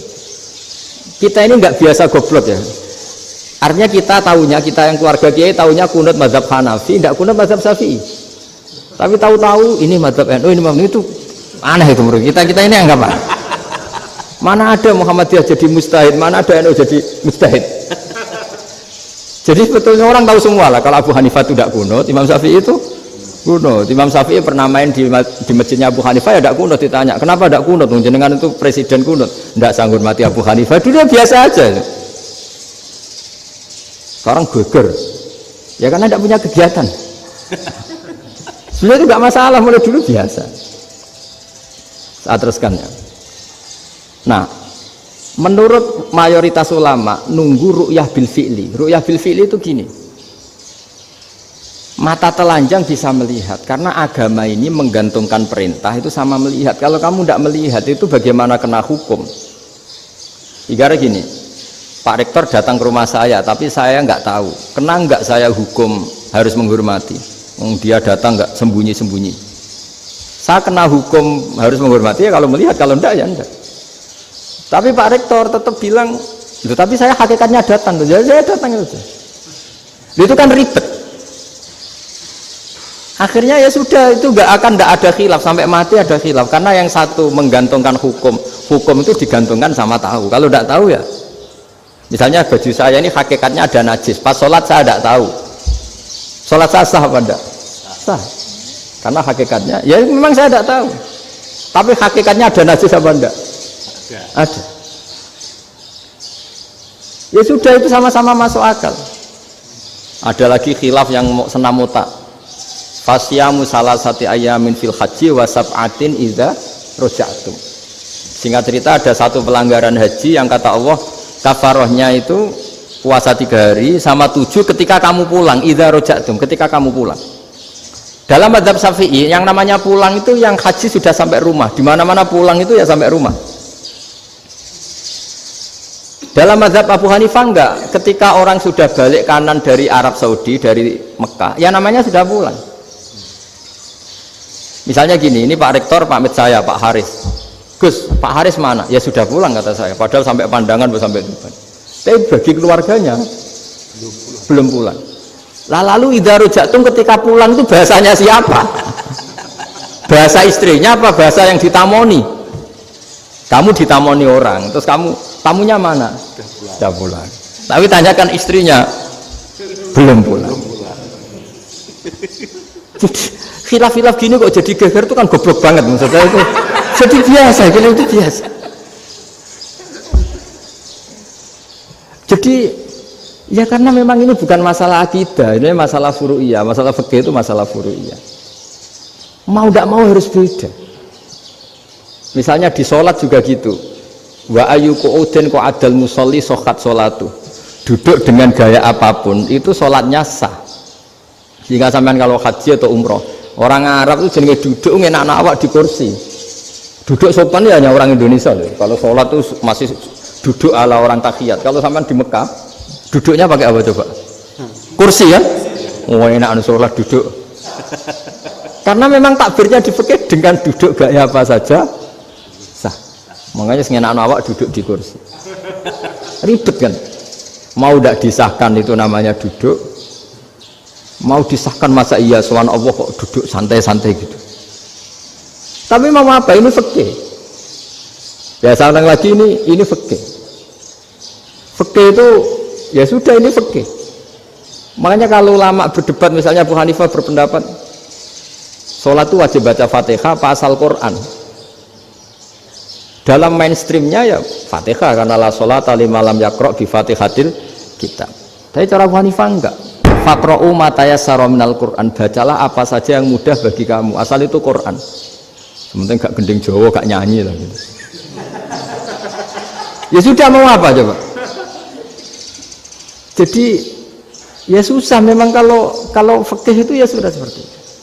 Ada lagi yang masih ekstrim, misalnya yang namanya menyembelih hewan itu gimana coba? Dari hidup ke mati, apa pasti mati disembelih? Cara mazhab Imam Syafi'i yang namanya menyembelih itu penyembelian harus menjadi sebab kematian. Itu yang sah. Karena lagi penyembelian menjadi sebab kematian yang syar'i. Sehingga beliau mensyaratkan hewan yang disembelih ini masih punya hayatun mustaqirrah, punya kehidupan yang normal. Sehingga kalau nggak disembelih ya hidup.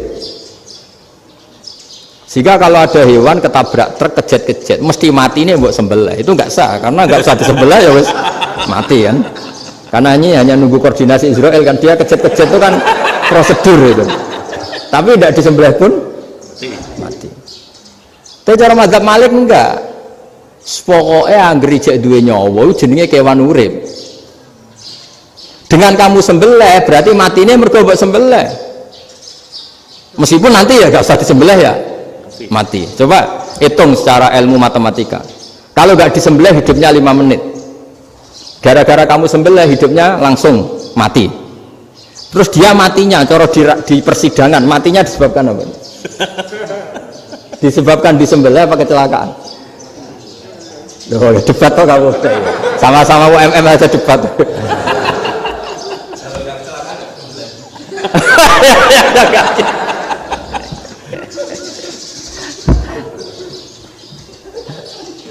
Loh, saya pernah ngalami nyata itu. Saya jalan-jalan sama anak saya pakai motor.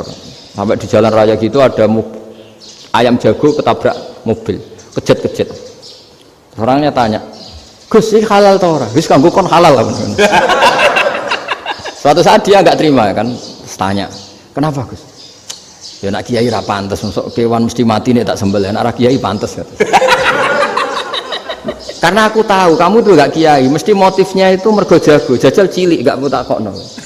Adekan ayam itu bayi kan gak ditanyakan, kejet-kejet mati rak lah, wong cilik wae. Tapi masalahnya ini kan jago, eman ya. Tapi secara fikih pertanyaannya tadi, hewan yang sudah tidak punya hayatun mustaqirrah, dia hanya punya al-hayat al-ittiroriyah, dia punya harokah ittiroriyah, dia mati kejet-kejet, memang prosedur mati harus seperti itu. Mbok kecelakaan kayak apa, kalau mati kan kejet-kejet dulu. Nah ketika kejet-kejet ini pertanyaannya ini kan hidup apa mati namanya? Enggak, namanya hidup apa mati? Pas kejet-kejet itu hidup. Cara Imam Malik itu hidup. Ya sudah, kalau hidup disembelih ya halal. Karena misalnya nanti kalau nggak disembelih matinya kan 2 menit lagi, gara-gara disembelih mati sekarang. Tetap penyebab kematian itu nyembelih. Penyembelihan ini sebab kematian. Tapi kalau Imam Syafi'i enggak, cara berpikir wes nemen, paling roh besok kaget langsung mati. Kalau gitu berarti kamu nyembelih barang mati. Jadi fikih itu kadang unik. Makanya ketika ngitung fikih itu unik ya. Orang keluar mani wajib apa? Mandi kan. Terus Imam Syafi'i ditanya, kenapa kalau orang lahir kelahiran juga harus mandi? Namanya nifas. Fa innal walada waliyun munakidun. Ya, anak ya mani yang menggumpal. Bedanya apa anak dengan mani itu? Jadi fikih itu ya kadang lucu, di rumah-rumah tenan juga lucu. Keluar mani wajib mandi. Berarti kalau keluar anak ya wajib mandi, karena hakikatnya anak adalah mani yang mengkristal. Sudah jadi dosen macam-macam itu kan hakikatnya mani. Itu fikih. Nah terus ditanya, kenapa kalau lahir langsung mati tidak wajib disolati? Ya jawabannya Mas Syafi'i lucu. Di mana-mana sholat itu nyolati mayit. Yang namanya mayit itu pernah hidup terus mati. Kalau itu tidak mayit ya sudah. Jadi kadang, nah iya kan disebut sholat mayit. Yang namanya mayit itu apa? Pernah hidup. Nah ini kan tidak pernah hidup. Maka ya sudah seperti itu. Jadi nggak khilaf itu nggak mungkin. Nah kalau qit'atul lahmin, kalau hanya potongan daging, mungkin wah itu tidak manusia karena qit'atul lahmin. Sekarang pertanyaannya, kalau sudah berbentuk manusia meskipun tidak pernah hidup, nah ini mulai perdebatan karena melihat tidak pernah hidup itu nggak memenuhi syarat, tapi melihat ini sudah suratu adamiyin, bentuknya sudah. Nah kira-kira gitu perdebatan fikih. Makanya dulu awal mula zaman sahabat itu sudah debat. Masyhur kan, Nabi ada kontingen ke Bani Quraidah. Ya kalau kira-kira saya minta Pak Rektor kamu jangan, kalau ke Malang jangan sholat asar kecuali sampai Tuban. Sebelum Tuban ternyata matahari mau tenggelam. Terus Pak Rektor milih, wah sudah sholat di Bulu. Padahal belum Tuban. Padahal saya bilang jangan sholat asar kecuali di Tuban. Yang Pak Haris enggak, tetap sholat di Tuban meskipun matahari sudah tenggelam. Karena Nabi menyebut Tuban. Singkat cerita, zaman itu kan Bani Quraidah. La tusolliyanal asra illa fi Bani Quraidah. Kalian semua jangan sholat asar kecuali sampai Bani Quraidah.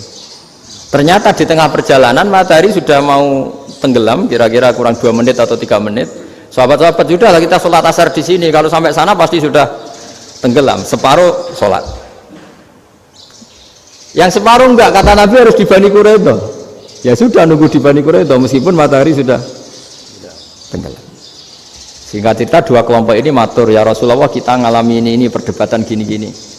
Di semua riwayat di hadis-hadis sahih disebut falam yu'annif wahidan minhuma. Nabi tidak menyalahkan salah satunya atau enggak menyalahkan dua-duanya. Itu bahasa Indonesia juga ribet, yang benar gimana itu? Enggak menyalahkan salah satunya, apa enggak menyalahkan dua-duanya? Gimana bahasa benernya? Salah satunya. Salah satunya itu dua-duanya? Iya. Enggak, kalau bahasa Indonesia tidak menyalahkan Kedua-duanya. Kedua-duanya apa salah satunya yang benar? Kedua-duanya. Kedua-duanya. Bahasa Indonesia itu ya kadang ruwet ya. Orang pinter kayak Pak Habibie itu namanya ya orang luar biasa. Nanti sekolahnya orang-orang idiot itu ya sekolahan luar biasa. Orang pinter banget bahasa Indonesianya ya luar biasa. Kalau sekolah untuk orang-orang yang idiot juga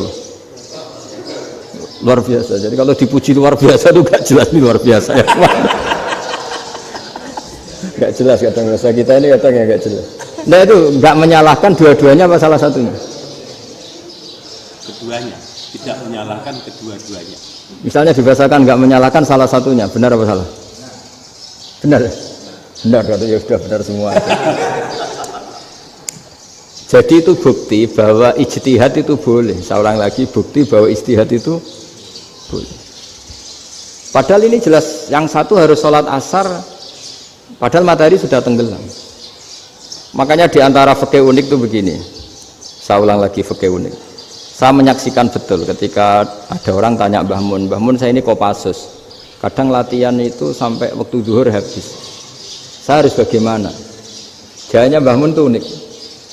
Sementing ojo ngosor sholat. Engkau yojo niat jamak, atau kodok katanya. Singkat cerita terus orang ini diskusi sama saya karena ini ya alim pernah mondok. Kenapa kosor tidak boleh? Karena kosor itu ekstrim, merubah bentuk sholat dari 4 menjadi 2. Maka alasannya harus jelas. Harus jelas itu orang yang latihan di Kopassus itu kan dia sudah berasrama di situ. Berarti dia sudah tidak musafir karena asramanya di situ, sudah mukim. Kalau dia kosor itu merubah bentuk sholat dari 4 menjadi 2. Merubah itu ekstrim. Tapi kalau dia qadha itu hanya mengakhirkan sholat dari waktunya. Kira-kira kalau kamu jadi malaikat ekstrim mana? Merubah sama menunda? Ekstrim merubah kan? Karena 4 menjadi 2. Terus ojo jamak takdim tapi jamak takhir. Itu juga penting. Bagi pengkaji fikih itu penting. Kalau jamak takhir itu salah-salah sidik ora pati popo. Kenapa? Kan mirip duhur qadha. Kalau jamak takhir kan, tapi kalau jamak takdim asar kok di waktu duhur, ekstrim mana? Perubahan takhir sama takdim itu ekstrim mana? Ekstrim takdim karena melakukan sesuatu belum waktunya. Belum waktunya. Jadi itu memang ya memang tadi kajian-kajian fikih itu memang unik. Karena bagi ahlinya, saya ulang lagi tapi ini saya ulang lagi bagi ahlinya. Makanya ketika Nabi menjamak sholat ketika nusuk, ketika haji itu kata Imam Syafi'i lis safar. Karena Nabi pergi jauh karena rumahnya Madinah. Tapi resikonya fatwa itu adalah orang Mekah nggak boleh jamak karena kawasannya nggak sampai 90 kilo lah kalau sekarang mungkin. Tapi kata Imam Malik nggak jadi nusuk sehingga orang Mekah pun yang haji ya boleh jamak karena alasan jamaknya karena nusuk, karena haji bukan karena jarak. Terus diteruskan lagi. Kalau karena pergi boleh jamak, memangnya pergi itu kenapa? Karena repot. Nah itu masalah kan masyakoh. Nah, terus mulai ada orang-orang yang ngawur kan resepsi jamak ribet. Wes resepsi duit utangan kan capek. Wah itu sudah jamak. Ribet kan. Jadi kalau sudah illatul hukmi itu sudah mesti bikin masalah. Kalau sudah illatul hukmi itu pasti bikin masalah. Nah, pertanyaannya jamak itu masih gampang karena bentuknya sholat masih 4. Yang ekstrim kalau qasar karena bentuk sholat 4 menjadi 2. Maka kata Mbah Mun pesennya nak kue ra mesti bener jika alasan itu tidak mesti benarnya. Pokoknya sementing tidak qasar katanya. Juga tidak jamak takdim karena qasar ini kan merubah bentuk sholat kan ekstrim. Jamak takdim juga ekstrim karena mendahulukan sholat sebelum waktunya. Kalau jamak takhir kan biasa, kalaupun salah kan mirip kodok. Ya mirip kodok biasa kan. Nah ini saya cerita, jadi fikih itu bagi ahlinya itu memang punya konsekuensi yang seperti itu. Makanya pertanyaannya misalnya bagaimana hukumnya penyembelihan lewat mesin? Ya ribet kan. Bagaimana nyembelih dari apa ini? Belakang. Saya baca di kitab-kitab nyembelih dari belakang itu ya hukumnya tetap boleh asal apa itu hulkum dan mari itu terpotong. Tapi pertanyaannya, jangan-jangan ayamnya sudah kaget dulu karena uratnya ini. Makanya perlu ditanya ahli medis, setelah uratnya tercabut ini jangan-jangan sudah berstatus mati. Kan potensi ketika dipotong dari sini, potensi sudah berstatus mati. Makanya, nah kalau misalnya menyembelih dengan dibaca, gitu langsung mati juga. Itu tetap ada dohtoh, dalam bahasa fikih dohtoh. Dia terkaget, begitu, ada dohtoh karena nggak bisa bernafas terus mati. Berarti kelangsungannya bangkai.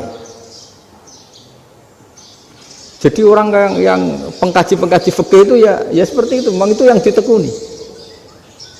Tapi kita sebagai orang awam ya tadi. Nak sing kecelakaan itu wedhus, ayam jago ngeman, tapi nak pitik cilik ikhlas.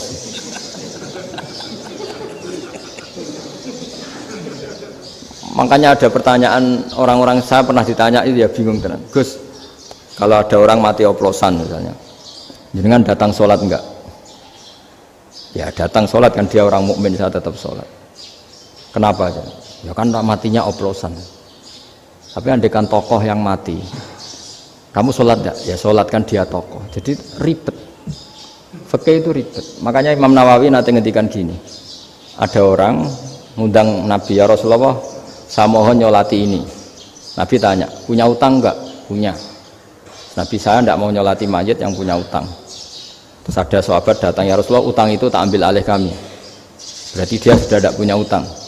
Terus Nabi kerso nyolati. Pertanyaannya, utang itu hal yang boleh. Saya ulangi, utang itu hal yang boleh. Tapi kenapa Nabi se-ekstrim itu? Tapi ketika Nabi mau kondur itu ngendikan gini, ini PR ya bagi UMM ini PR ya. Nabi sebelum kondur bilang gini, sallu ala sahibikum. Jong saya tidak nyolati ini, tapi tolong ini disolati. Terus kata Imam Nawawi, dianalogikan atau dikiaskan siapapun pelaku dosa besar atau mati dalam keadaan tidak benar, misalnya pas dugem mati, pas oplosan mati, itu sebaiknya tokoh-tokoh itu enggak nyolati karena nanti dianggap penghormatan. Misalnya ketua PP Muhammadiyah rektor nyolati wong mati oplosan, kan keren. Mati oplosan disolati rektor.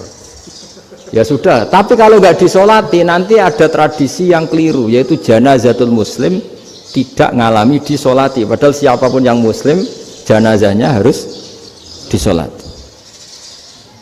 Makanya setengah-tengah ya rasa rektor lah, bu satpam, pokoknya kudu tetap ada yang sholat gitu. Itu kata Imam Nawawi. Jadi ketika ada orang mati nggak benar, itu sebaiknya tokoh-tokohnya nggak ikut nyolati, tapi awamun nas, orang kebanyakan ikut sholat. Jadi fikih itu agak jelimet karena tadi ketika tokoh ini nyolati, pertanyaannya bedanya apa mbek sing mati ning masjid mbek mati oplosan? Karena sama-sama semua orang nyolati, kan tidak ada sanksi sosial itu. Tapi ketika nggak disolatkan sama sekali, wah lebih parah lagi, ini ada janazatul muslim tidak disolati. Sehingga kata Imam Nawawi, ini hebatnya Nabi tengah-tengah. Jadi Nabi kundur, jong saya tidak nyolati, tapi sallu ala sahibikum. Ya tapi ini kamu harus nyolati. Kata Imam Nawawi, orang yang mati bunuh diri, orang yang mati oplosan, orang mati secara nggak benar itu asal dia muslim tetap wajib disolati, karena sholat ini hakul muslim. Kan seorang muslim diantara haknya apa? Ketika mati dikafani, dimandikan, disolat. Tapi ini masalahnya matinya pas murtakibul kabiroh, pas melakukan dosa besar, dan itu sebab kematiannya. Kalau dia oplosan, kan sebab matinya ya karena oplosan. Ya kan terus ribet. Mau disolati oleh, apalagi misalnya kita ketua ulama, udah terkenal wali, wah keren, mati oplosan itu disolati wali, kan ribet kan. Nanti yang repot malaikatnya. Itu ya, ini yang nggak kata bahaya. Saya pernah baca kitab itu yang repot malaikatnya. Itu ada yang bilang gini, orang yang punya hutang itu pasti nanti hisabnya berat, diaudit malaikat sampai bisa nyaur hutangnya. Sementara malaikat kena konstitusi. Kalau Nabi mendoakan harus mustajab. Ini kan ada dua hukum yang berlawanan. Sekali Nabi berdoa, wa maghfir lahu warhamhu, itu harus dituruti malaikat. Enggak boleh doanya Nabi enggak dituruti malaikat. Sementara aturan Islam juga harus dituruti, bahwa orang yang punya utang harus tersandra oleh utangnya. Tapi nasi dunia Pak Haris kan, enggak TNO. Enggak ngefek gitu. Jadi misalnya Pak Haris nggak sampai nangis semua maghfir lahu kan, enggak ngefek. Malaikat enggak itu, enggak sudah Ustaz. Sortir. Tapi kalau Nabi yang berdoa kan harus dituruti. Ini masalahnya kan itu. Nah kalau diturutin berarti hutangnya harus bebas. Padahal secara aturan harus tersandra karena punya hutang. Dan nanti sama kalau yang mati oplosan ini yang doain wali, kok wali sampai Allah maghfir lahu. Doanya wali kan harus terkabul. Sementara secara hukum dia harus kena sanksi karena oplosan tadi. Daripada ngerepot malaikat, sudahlah wali-wali ini tidak usah ikut nyolatin, yang nyolati ya orang-orang nggak jelas ini, sehingga kan malaikat kan santai aja kalau mau nyiksa. Loh tapi kan sudah didoain, gak ngefek. Doanya orang-orang nggak penting. Itu ada tuh di sarah Muslim itu. Di sarah Muslim di bab ketika Nabi ngintikan babu qauli Rasulullah sallallahu alaihi wasallam, sallu ala sahibikum. Jadi belajar fikih itu asik ya. Karena tadi harus dipelajari. Kalau enggak, ilmu ini hilang. Terus nanti takutnya lagi ilmu fikih itu direduksi sosial. Terus misalnya gini, pepe wong cilik wae kiai-kiai ra gelem nyolati. Orang melihatnya ini karena yang oplosan wong cilik om larat ra disolati. Jajal bupati ya disolati, mergo amplope gede-gede kan terus ruwet kalau dianalisis gitu kan ruwet. Makanya kenapa saya harus ngomong fikih supaya semuanya itu ya didudukkan urusan sosial itu.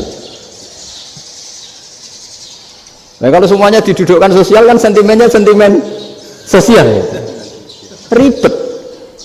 Padahal yang sering mati oplosan itu kan ngomong cilik gitu loh, karena tadi kalau wong sugih kan pakai whisky yang mahal yang insya Allah tidak mati kan gitu. Yang mati kan ya mergo pertos macam-macam gitu kan. Artinya ini kalau nggak diterangkan secara fikih, kiai-kiai yang nggak datang dikira masalah sosial kan. PP salam template era gede terus enggak datang kan terus jadi ribet. Ya makanya ini apa lewat pengajian ini supaya sampean lebih tahu ya bahwa khazanah Islam ini kata beberapa ulama kafatal linnas, maknanya semuanya, sehingga Allah akan mentakdirkan kajian Islam akan ada di seluruh dunia. Jadi kenapa IAIN marak di Indonesia, UMM, Universitas NU banyak, karena agama ini kafatal linnas, tidak miliknya orang Arab tapi milik semua. Orang alimnya juga gitu. Ketika ada liga alim seluruh dunia, itu orang Indonesia, orang Afrika, ya selalu ada orang alim yang kelas dunia. Seperti dulu ada Imam Bukhari, itu as-sakhul kutub ba'da kitabillah. Kitab terbaik setelah Quran itu Bukhari. Padahal dikarang oleh orang Uzbek. Kata siapa? Islam As-Sofyan, orang Arab ngakui kalau kitab paling sahih itu Bukhari. Mekah Madinah pun ngakui kalau kitab paling sahih Bukhari. Padahal pengarangnya ada orang Arab. Orang mana? Uzbek. Imam Ghazali yang diakui seluruh dunia itu Atos itu ikut Persia, juga bukan orang Arab. Sibawah ini orang Persia. Nah ini yang belum ada orang Malang ini, tinggal PR ini. Ya nyusul ya. Ya saya kira demikian. Assalamualaikum warahmatullahi wabarakatuh. Baik Bapak Ibu.